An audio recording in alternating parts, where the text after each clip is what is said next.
Okay, so what we're going to do is we're going to create a screen, just like we did basically with the iPad screen. So we're going to create this white solid within our iPhone. Over here we need to make it into a composition. So select screen and right click and go to pre-compose. And let's call this one iPhone screen. Hit OK, and what we need to do is actually come in here. I'm going to what I want to do is actually rotate that. So I want to put this about 90 degrees. Let's say 90. And this is just going to, we want to do it like this so that when we edited it, when we want to add text onto our screen, it's not going to be like vertical, we can actually have it horizontally. So I'll show you what it means in a minute. I'm just going to line this in the middle to make it easier.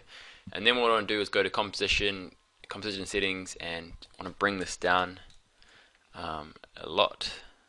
Let's just see, just click and drag and just see if we can get it nicely. Okay, that looks good. Okay, that looks perfect. Okay, cool. So let's click OK for that. And now let's go back to iPhone, and you'll see that it's changed here.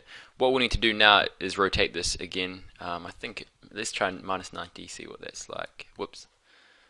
Minus 90. And hit 0 for that. Cool. So let's place it on the screen. And if we go back over to iPhone screen, let's just add in some text here. So let's say text just for so that we can see if we've rotated it the right way. So let's have a look at this.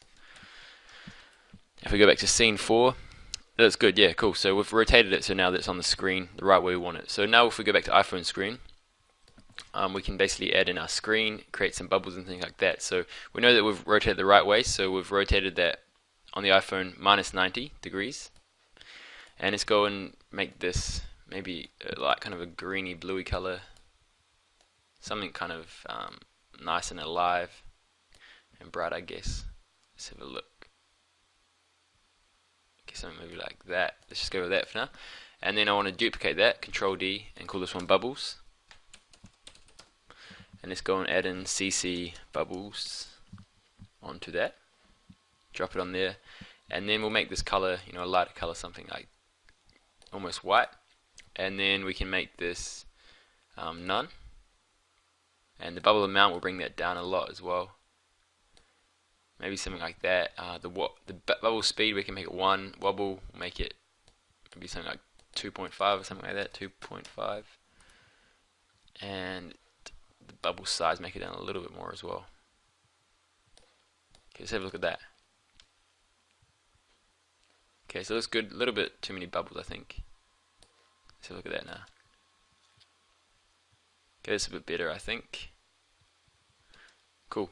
I'm actually going to make this screen a little bit different color. I think it looks quite bland, or if that's the word. Kind of we want a brighter kind of color. Okay, so play around with that. Then what I want to do with the bubbles, hit T on your keyboard, T for tiger, and bring the opacity down so that it kind of fades back. I want the screen to be a bit bigger so it fits completely. Cool. Now what you can do is just add in your logo. So you can either upload your logo image, or just type in your logo here. So let's say and I'll make this one this font Pacifico. Now this font you'll have to download it from the internet. It's not actually within your main fonts in your After Effects. So download Pacifico. It's a free font as well. If you like it, and it looks really good, I think. So grab white, and I'll just duplicate that and type in logo.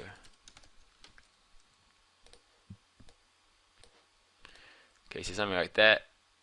And after you got your logo in there, what you want to do is add in your website text. So just type in www.yoursite.com, and I'll make that a different text, actually, something like cool, something just standard, I guess, so you can see it. Make sure that you can read it, and place it there, and position your logo in the right place. And that looks alright, not too bad.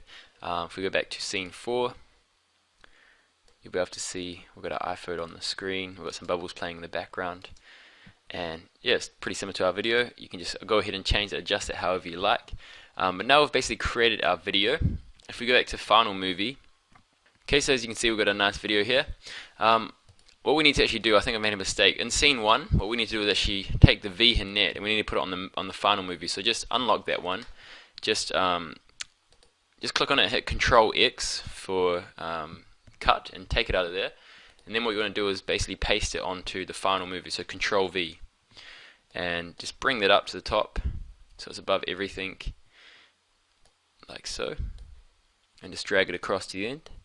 And then you'll be able to see we've got that nice kind of shading effect on the end. Now what we can do is like basically the end have it so that that shading bit kind of comes in and just blacks out. So what we can do is place it about 13 seconds or 2 seconds before the end. Bring up these properties. Actually bring down the mask and the mask properties, and just select mask feather, opacity, and expansion. You don't need mask path. If we bring it down to the end now, we can actually go ahead and bring the expansion across,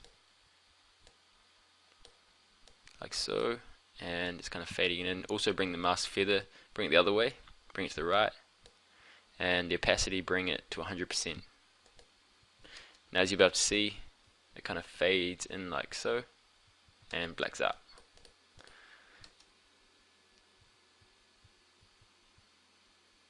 Okay, cool. Alright, so once you've done all that, jump onto the next video, and we're going to finish off this video by adding in an audio composition, so we can add in some audio tracks and just do some final touch-ups.